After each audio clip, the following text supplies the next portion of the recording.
As quiet as it's kept, uh, organizations, individuals, nonprofits, governments, and individuals can play a measurable role in the progress of our community. As quiet as it's kept, not enough of any of the entities or individuals that I mentioned choose to be involved in the community. As quiet as it's kept, there is an organization in Macon, one of them. There are several others, but we're going to talk today about one of the organizations in our community that thought it would not be robbery to get involved in the community and get involved in projects, programs, and activities that will make the community better and enhance and improve the quality of life for several elements of our community. As quiet as it's kept, the 100 Black Men of Macon and Middle Georgia is one of those organizations that thought it would not be robbery to really get intimately involved in our community from an educational perspective. So we're going to make sure today that it's not so quiet as it relates to what the 100 is doing, with a lot of initiatives in Macon. But what's close to my heart is education. And I know, having been a teacher, I know the kind of influence that mentors and teachers and community individuals and organizations can play in the effective education of our children and changing their behavior. So it's no longer quiet that the 100, well, it's quiet now, but it won't be after I bring on Dr. Keith Moffett to talk about this initiative at Bruce Elementary that just making a difference in the community. And I'm doing this not to tout the 100, not necessarily to tout Keith, but to just emphasize the importance and the effectiveness of community involvement in a lot of areas. But today we're going to talk about education because that's important in the education. It's our future, and we got an obligation and a responsibility, as far as I'm concerned, to be individually and intimately involved in education. So the 100 has done that with a project that was conceptualized by, it might have been Bruce Regan, by somebody, by Keith, whomever. It ain't important who conceptualized it. What is important is who implemented it and brought it to fruition. So at this time, I'm going to turn it over to Dr. Keith Moffett. And Well, thank before you, I sir. let him talk, he's a doctor, so he talks a lot. So I better get my little bit in now. But I'm proud of this young man. I'm very, very proud. Although he got a little gray hair, it ain't gray as mine. Uh, I'm proud, very proud of what he has done for these young people. And I ain't gonna steal his thunder, but it has been very, very effective, and it has made a difference. And I hope that what he has done serves as a model for other individuals and organizations in our community. Keith? Well, thank you, sir. Well, thank you. Well, in short, thank you for having me today. And I would just say that I'm just doing what y'all told us to do, what y'all raised us to do. I wish it was more of us out here doing it, but the legacy that y'all are leaving behind, and y'all are still, y'all still out here grinding every day. So for us, the next generation to come along, and then the generation after us, we just keep passing the baton, keeping the torch light going. And it is an honor for me to say that every day I get to learn something from you. I tease you a lot because you are the GOAT. You've been doing this a long time, and just trying to live up to your standard is a lot of work. And when we think about the 100, the three founders, Sam Hart, Virgil Adams, and Billy Pitts, they set a standard. And for us young guys to come along and continue this work, especially when it comes to education, It's hard work, but it's a joy. At the end of the day, when we know that we are impacting the kids in our community in a good way, that's all the reward that we look for. So thank you for having me. Yeah, so let's talk about this initiative, and you could go back to the early stages and end up with the long trip and what's going to be coming up next year. But just Okay. talk about that program and just from its inception. Well, we adopted Bruce Elementary years ago, and it's been an ongoing partnership. Um, and the partnership has really involved into where we support the leadership and the teachers. They have a dynamic leadership over there under Principal Kizzy Lott and her staff. And what we decided to do was try to just back them up the best way we know how. Let them do the teaching, and we would try to reward the kids, incentivize the kids. One of the things that I love from the leadership in 100 members 100s is the constant emphasis on letting a kid be a kid. And so we get so wrapped up in trying to have structure in their lives, tutoring hours, and everything that goes with that. But we try to do things that allow them to be a kid and to show them that if they work hard, if they listen to their teachers, listen to their parents, there's good things that come with that. And so throughout the year, we do a number of things for the whole school. At Christmas time, we've given bikes to the top readers in each homeroom, several trips to like Rigsby's or the skating ring, the Perry Fair. And that's through the love of the 100. They don't ask any questions. Sometimes you say, I think it's biblical, where your heart is, where you put your treasure, where you Right. invest your money. And those are things that they don't even bat an eye. When we come up, when the school says we need to do X, the 100 doesn't even bat an eye. They say, okay, what does it take? Do you need manpower? Do you need money? Or a combination of both? And so throughout the last 3 or 4 years, I've been chairing the education committee, and it's just been overwhelming of the things that we've been able to do with Bruce. The question that we have is, are we making a difference? Are we making an impact? Are we moving the needle in education? Well, that's data. They have data that says we've had some strides, but we've also had some setbacks. But again, Bruce is a school that's in one of our largest poverty segments of the community. And so it's important that that is a place where we make our investment in, because those are kids that look like us. Those are kids that have our similar background. And those are kids that we feel like if we can touch one, if we can make a difference in the life of one, then we've done our job. My job here is county manager of Macon County. I see all the crime data and crime statistics. And to know that this is a way to prevent a child from getting into the system is phenomenal. We have a Cub Scouts and Boy Scouts program that's coming up through Bruce, where they're learning citizenship, where they're going out getting their marriage badge, where they're learning all these skills for outdoors. And so it's just a joy to watch these kids do that. One of the other programs, well, many programs, but one program that we're talking about today is what we call our Project AIR, Academy to Inspire Reading.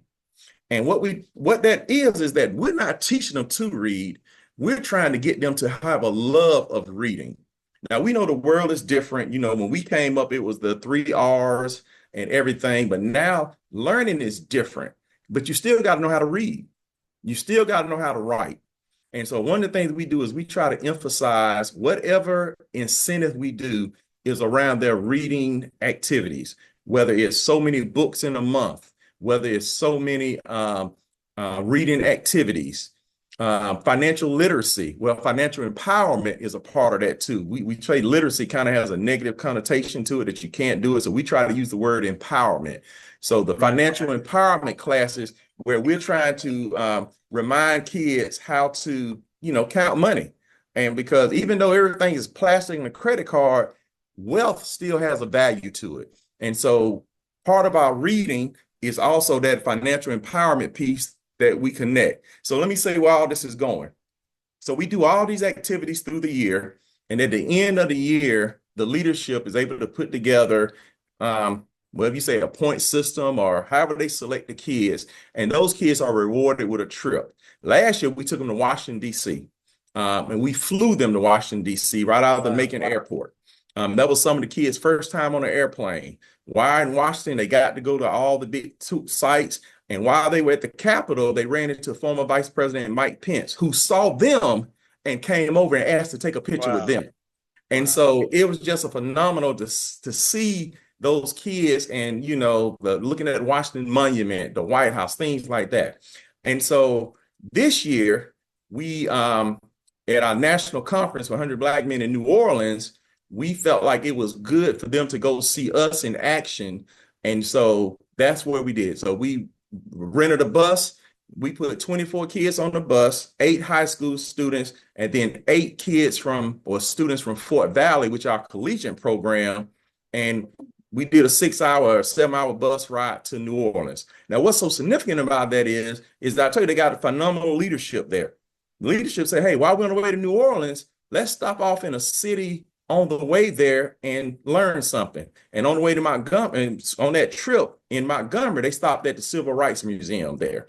And that was a kind of a learning tool, because we know, you and I know, that education and especially our history is under attack right now. With the elimination of a lot of DEI programs and things like that and rewriting history, we know that we still have to learn to appreciate what the historical significance of what African Americans have done for this country. And so they spent about 4 or 5 hours there at the Montgomery Museum. And that kind of set the tone for going to New Orleans for the 100 Black Men Conference. And so that was day one. And so as day two progressed, we had activities for them there. We had a facilitator there that kind of came in and talked to them about cultural, what's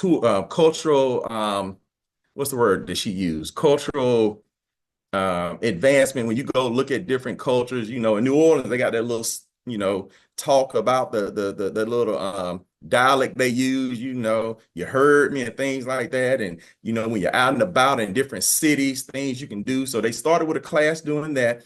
And while they were doing that class, they were asked to research on their phones, because kids got these smartphones, what you know about New Orleans. And they came up with all kind of great things about the longest bridge in the United States. But one of the most interesting things was that they talked about crawfish. And so some of them said they had never had crawfish before. And so I'm not a big seafood eater myself. People like that, y'all be biting the heads off them crawfish and everything. And so for lunch, because we were flexible, we were able to take them to go get crawfish for the first time. And so I'm going to see you some of the pictures that you can put up. But those kids sat there and I thought they'd be kind of scared of them, but they sat there and ate them crawfish like they've been eating them all in the backyard for years. I mean, they were snapping their heads and everything. But it was that culture that they got to experience, and it was great. And again, the classes that they took, we took them to the Whitney Plantation, which is one of the oldest plantations in the United States, where they got to see the slave quarters. And it was very eye-opening to see kids, and these are 4th and 5th graders. They've heard about this in history class, but they hadn't really been exposed to it. And so that was the thing that was most enlightening to us, because when we were coming up, we used to do reports on Black history. We used to do, the whole month. But now they're not even exposed to it.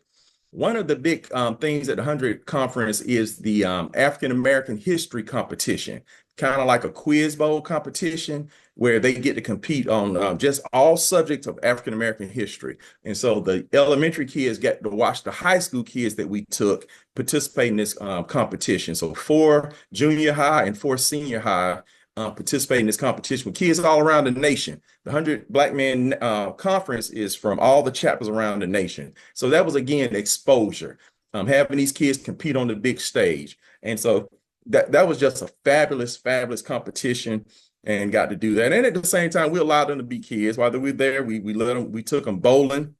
But the highlight, again, the crawfish was a big one, but we took them on a swamp tour, where they were out there on that riverboat and they got to see alligators and crocodiles and things like that. And, you don't see that over on Houston Avenue. Right. So that was experiencing that New Orleans culture. and that New Orleans flavor, going down to the French Quarter, again, the food, things like that. So this trip, again, was for their read and reward. They got to participate in the workshops at the National Convention, and I can go on and on about just a fabulous time. But the highlight, well, I keep using the word highlight, but the takeaway from this one was the 100th convention next year is in New York City, the financial capital of the world. So now we're starting this month planning that trip all around financial empowerment. It is our goal to take the next class to New York. And from there, hopefully we can go see Wall Street, take them down to the financial markets where they can not just see what money is, but what wealth is.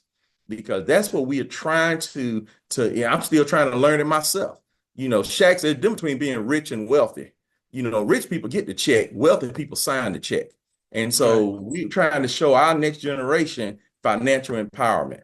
Right. And so with that, if you have some more pointed questions, I can talk about the other programs we have at the 100, or I keep talking about this trip. But again, it was a fantastic time. Maybe a little both, but I do want you to, explain to them a bit more about some of the details of the reading program. How do kids get into it? What are their assignments? How do how do they win? What are the retention rates?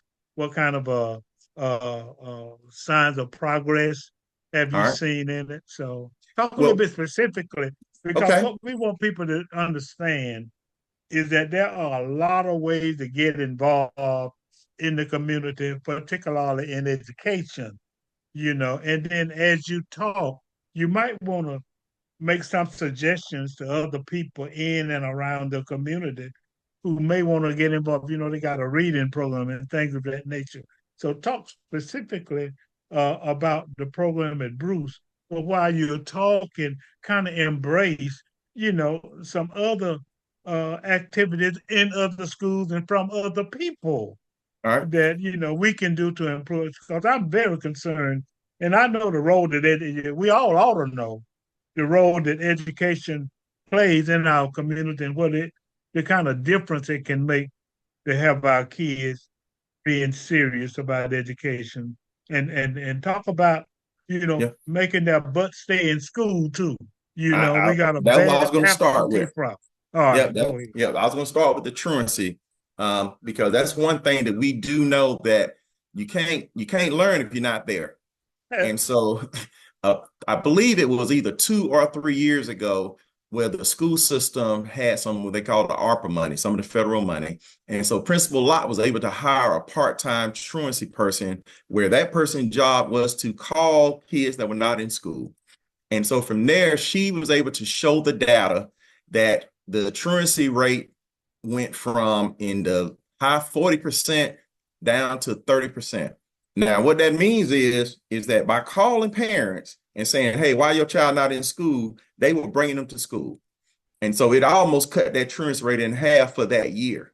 But when those funds were used, she was not able to keep that position. So we at the 100, we're trying to figure out what we can do to continue working on that truancy issue. So we have a member that's taken upon himself. He doesn't like all the recognition, but he's a very good brother. And he sponsors weekly attendance rewards for the kids. So if you come to school, get perfect attendance for the week, that Friday, you're getting like an ice cream party. You're getting like a pizza party. If you come for a whole month, you're getting some other incentives, some electronics, things like that. So he has taken upon himself to reward those kids for being in class every day. Now, somebody said, well, why you got to reward somebody for doing the right thing? That's a good question, but that's not the question that we need to be concerned about. I mean, the question is, are we going to help these kids or not? That's the question. And so with that truancy is a big part of that. And so that's one way that we've tried to address the attendance issue. Now, how kids are selected, they are selected from the teachers and the different activities. We have some very creative teachers. I mean, they come up with, books that are not just books, but they try to find books that highlight Black kids. So they can see themselves in the books, something that's going to interest them in the books, especially books around careers where they can see themselves that they can envision being in that career. Policemen, firemen, doctors, nurses, the traditional ones, but also the non-traditional ones, plumbers, electricians. Right. So they're working on finding life lessons that can get the kids involved in. And well, like I say, our job is to inspire them to love reading. And so they're trying to find activities that will make them do that. And from there, they get different points. And from there, it's either weekly or monthly and things like that. And so from there, they get rewarded. And these kids, they keep up with their points. They know it's almost like one of the games of Survivor. They know who's doing what. And so now you think about it. If you were a child that was in the fourth grade at Bruce, you went to DC, you were in the fifth grade, you just went to New Orleans, you kind of mad that you leaving Bruce going on to middle school because because you were getting some experiences that other kids weren't. Now, let's take it to the big picture. We do have other principals that have reached out to us and said, hey, come show us some love at my school. Why is Bruce getting all the love? Well, we can only do so much, but part of our discussion is how do we find other organizations to do what we're doing and adopt a school and put some resources in that school?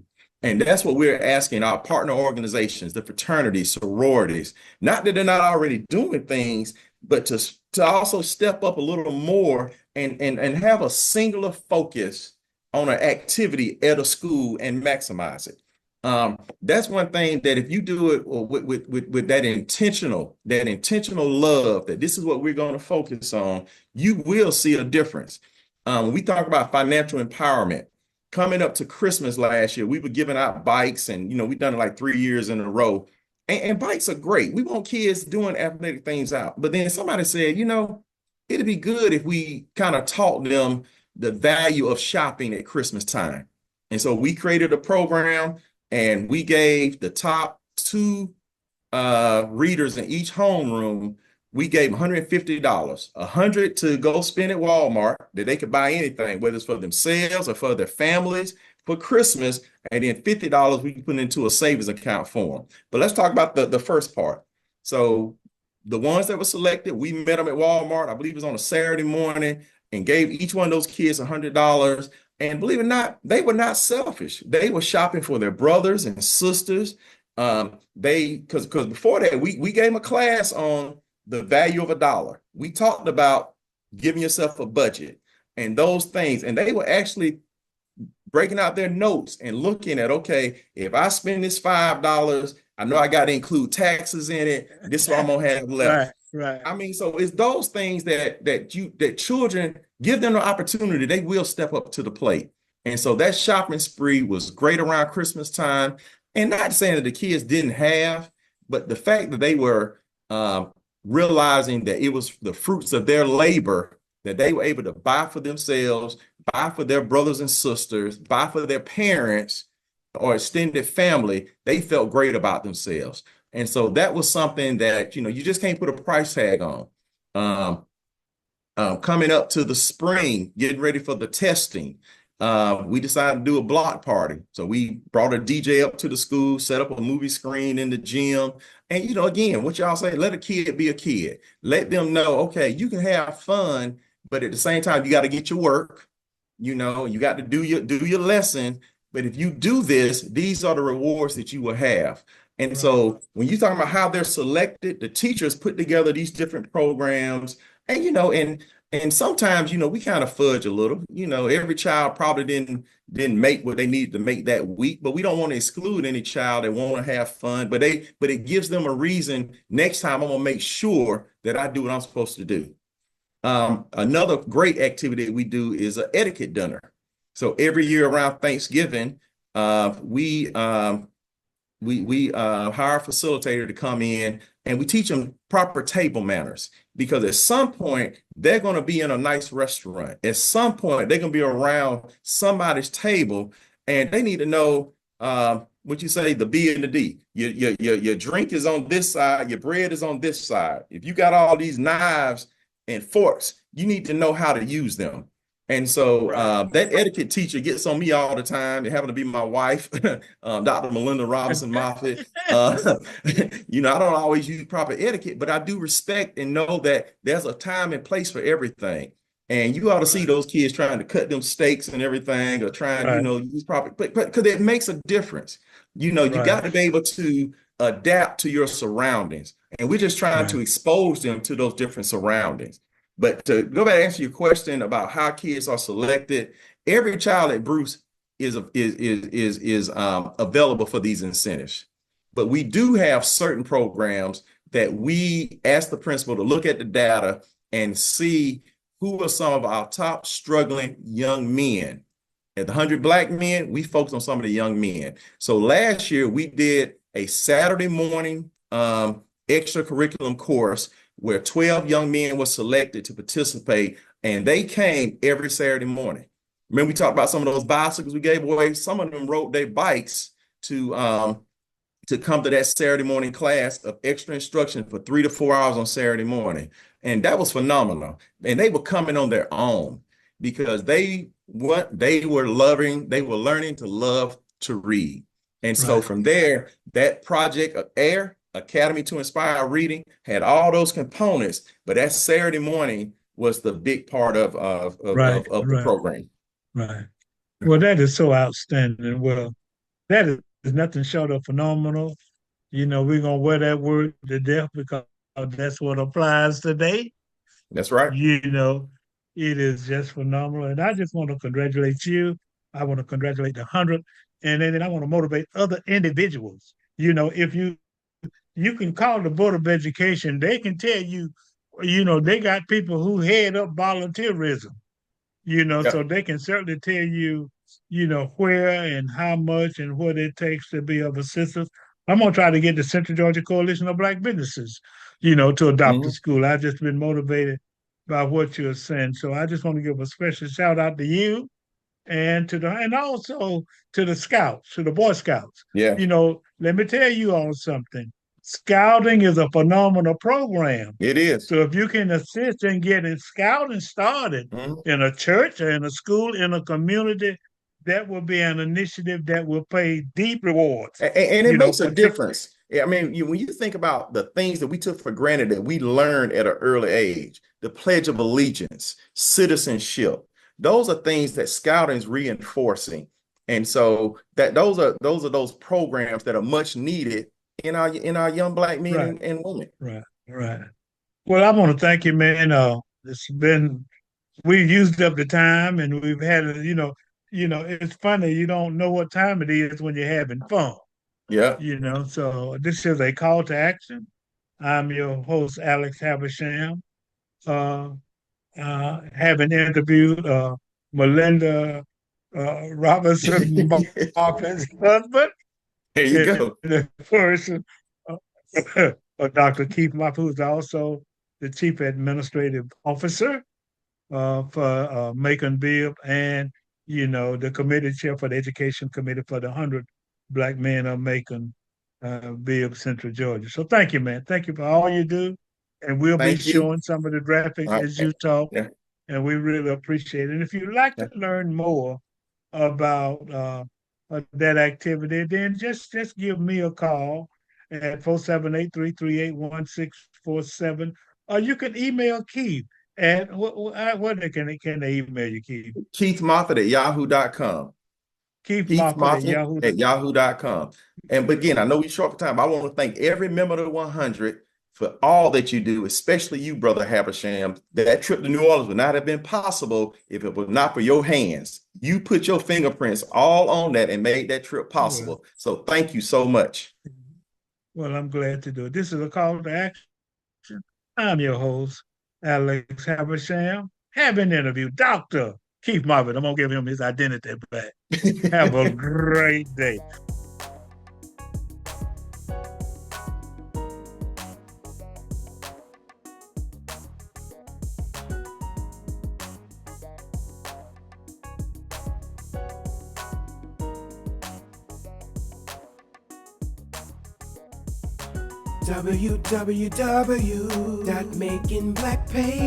www.makingblackpages.com